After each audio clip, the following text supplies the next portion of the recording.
Gold, trusted gold buyers. మీరు తాకట్టు పెట్టిన బంగారాన్ని విడిపించి ఈ రోజు ఉన్న మార్కెట్ ధరకు కొనబడను.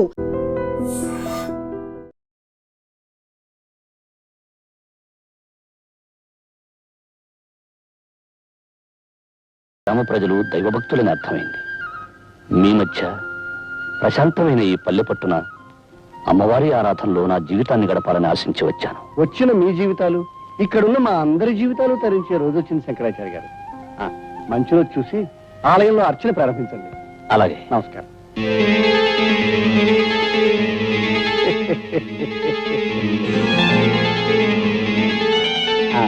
మీకు ప్రత్యేకమైన వస్తు ఏర్పాటు చేయించాను. అలాగే జగన్నాథ్ చూసుకోండి.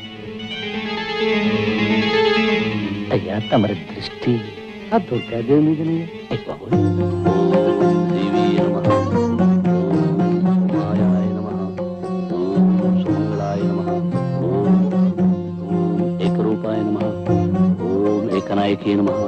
ఓం మహారూపాయ నమః. ఆ మధ్య గోదావరి పుష్కరాల నాడు రాజమండ్రిలో ఆచార్య గారు అభిషేకం చేయిస్తుంటే కళ్ళారా చూశాను.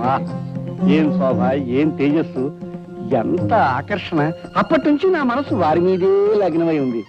ఏనాటికైనా వారిని మన ఊరు తీసుకురావాలనుకున్నాను, తీసుకొచ్చాను. తమ చూపు కడితే వదలరుగా.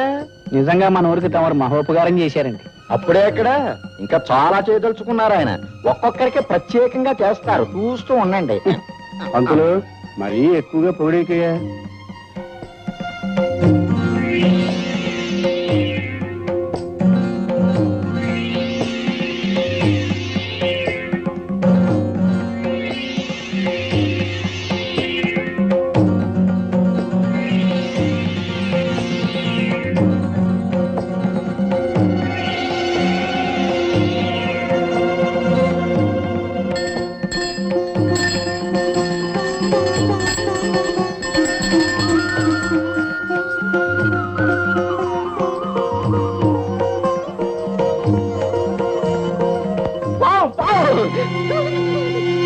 అది పావన్ అందరికీ తెలుసు. నువ్వు అరిచి చెప్పడం దానికి చంపే ఏర్పాటు చూడక. దేవుడు జగన్నాథం గారు, మీరందరూ కంగారు పడేదాన్ని ఏమీ చేయకండి. అది నా కూతురు రాధమ్మ పెంపుడు పాము. హారతి తీసుకోవడానికి వచ్చింది. పావుని పెంచడం ఏమిటండి? ప్రమాదం కదండి. మనిషి కంటే ప్రమాదమైనది కాదండి. నిజంగా మనం ప్రేమించగలిగితే ప్రతి ప్రాణి మనకు ప్రాణం ఇస్తుంది. ఇది నా నాగరాజన్న.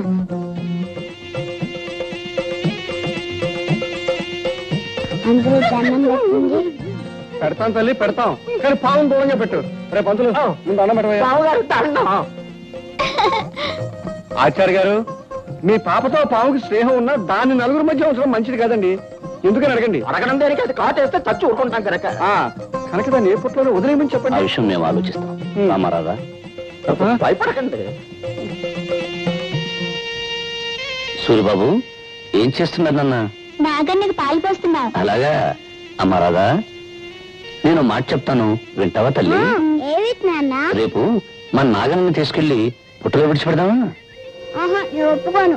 నువ్వు చెప్పిన ప్రతి మాట విన్నాను. ఆఖరికి దేవుడికి ఎందుకు ఇచ్చేమంటే ఇచ్చేసాను. కానీ నా ఇష్టమైన నాన్న మటుకు పుట్లో వెళ్ళమంటే నీ వదలను. అది కాదమ్మా, నీ జుట్టు దేవుడికి ఇచ్చావు, పుణ్యం వస్తుంది. అలాగే మన నాగన్ని పుట్టలో విడిచిపెట్టావనుకో, ఇంకా పుణ్యం వస్తుంది. నాకు పుణ్యం వద్దు, ఏం వద్దు. నాకు నాగన్నే కావాలి. చూడమ్మా రాధ, పక్షులు గోళల్లో ఉండాలి, పులులు అడవుల్లో ఉండాలి, పాములు పుట్టల్లో ఉండాలి. అప్పుడే అవి స్వతంత్రంగా హాయిగా ఉంటాయి. పెంపకం పేరుతో వాటి స్థానాల్లోంచి తీసుకురావడం పాపమమ్మా. ఇది మామూలు పాము కాదు, నాకు నాగరాజన్న. అందుకని నువ్వు భయపడకపోవచ్చు, కానీ ప్రతి వాళ్ళు భయపడతారు. ఆ భయంతోనే మన నాగరాజుకి ఏదైనా ప్రమాదం కలగచ్చు. నిన్న చూడు, జగన్నాథం గారంతటి పెద్ద మనిషి భయపడ్డాడు. నిజంగా ఆయన పాము కంటే ప్రమాదకరమైన మనిషిలా ఉన్నాడు నాన్న. తప్పు బాబు, పెద్దవాళ్ళ గురించి అలా మాట్లాడకూడదు. అమ్మా రాధ, నా మాట విని నాగరాజుని పుట్టలో వదిలేద్దామమ్మా. అవునమ్మా రాధ, పుట్టలో ఉంచినా ప్రతిరోజు వెళ్లి చూసి పాలు పోసి రావచ్చు. పైగా రేపు నాగపంచమి అంటే నాగరాజు పండగన్నమాట. పండగ రోజు తన ఇంట్లో వదిలేస్తే నాగన్న ఎంత సంతోషిస్తాడో తెలుసా? సరే అయితే. నమస్కారం శంకరాచార్య గారు. నమస్కారం జగన్నాథం గారు. రండి రండి, కూర్చోండి. తమరిని ఒక సహాయం అడగాలని వచ్చాను. సహాయం అయితే అడగక్కర్లేదు, చెప్పి చేయించుకోవచ్చు. ఏమీ లేదు. మోదుగులపాలెంలో మా మిత్రుడు పెళ్లి, దాన్ని మహానుభావులైన తమరి చేతి మీదుగా జరిపించాలని నా అభిలాష. కనుక తమరు కాదనకుండా సాయంకాలం వెళ్ళి ఆ శుభకార్యం జరిపించరావాలి. దైవ కార్యం తర్వాత మహత్కార్యం పెళ్లి జరిపించడమే. ఇద్దరు మనుషుల్ని కలిపి దీవించడానికి అభ్యంతరమే ఉంది. తప్పకుండా వెళ్తాను. కానీ ఏమిటో చెప్పండి. సాయంకాలం అమ్మవారి పూజ జరపడం. నాందే ఉంది. ఈ ఒక్క రాత్రికి మీ అబ్బాయి అవునా? అమ్మవారి పూజ చేయటం నాకు వచ్చుగా. ఆ తండ్రికి తగ్గ కొడుకు. అలాగే జగన్నాథం గారు, నాకేం అభ్యంతరం లేదు. నేను వెళ్తాను. అయితే సాయంకాలం బండి పంపిస్తాను. తమరు ఆ బండిలోనే ఉదయం తిరిగి రావచ్చు. ఆ. మరి వెళ్తానా? ఇప్పుడు ఎందుకండి? మొదటిసారిగా మా ఇంటికి వచ్చారు, తీసుకోండి. తీసుకోండి.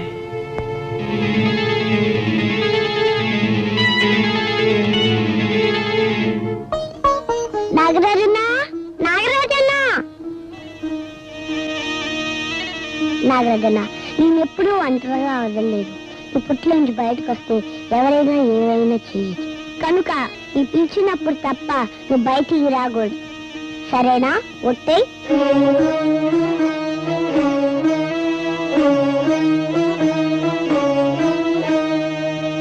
నాన్నగారితో నేను వెళ్తానమ్మా. నేను వెళ్తానమ్మా.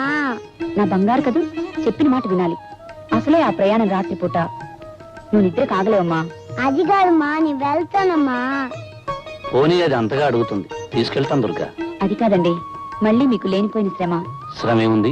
బండిలో వెళ్ళి బండిలో రావడమే. చలాయ్ చలాయ్, దారిలో అల్లరి చేసి నాన్నగారిని విసిగించుకో. విసిగించదు కానీ నువ్వు అమ్మని మాత్రం విసిగించుకే. రామ్మ రాధా. బాబు సూరి, చీకటి పడ్డాక గుళ్ళో పూజ చేయడం మర్చిపోకు. అలాగే నాన్నగారు.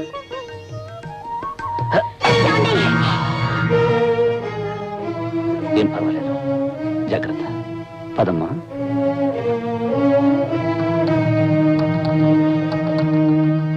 ఓం జగన్మాతాయ నమః. ఓం కాళియాయ నమః. ఓం కర్మశీలాయ నమః.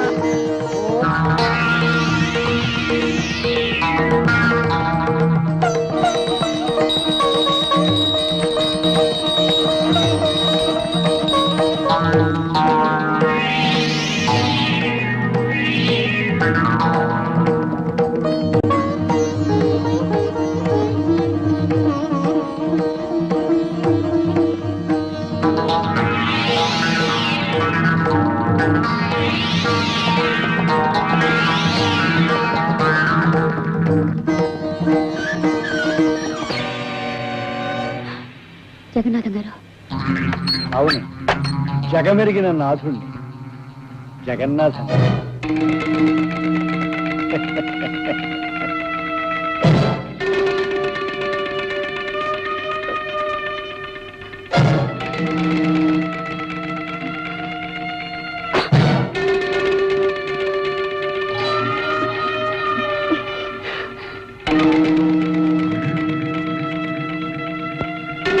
ఏమిటిది?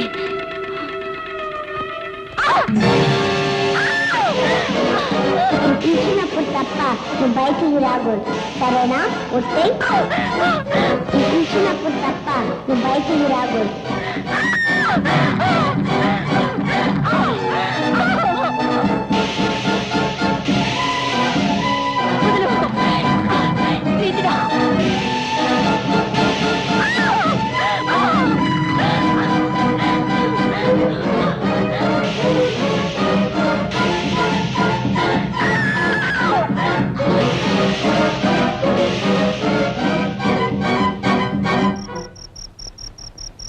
అమ్మా, అమ్మా, అమ్మా.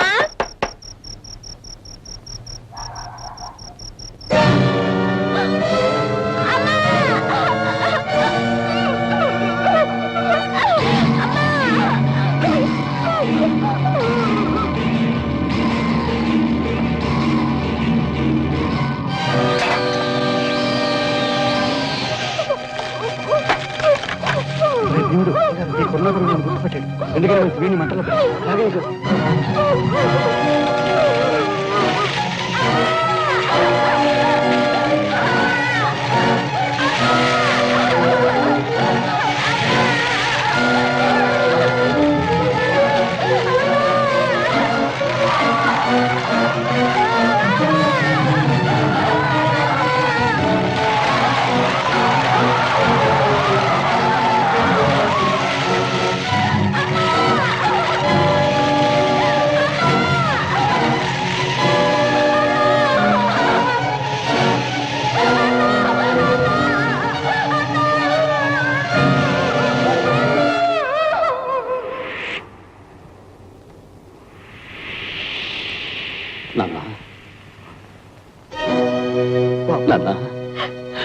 బాబు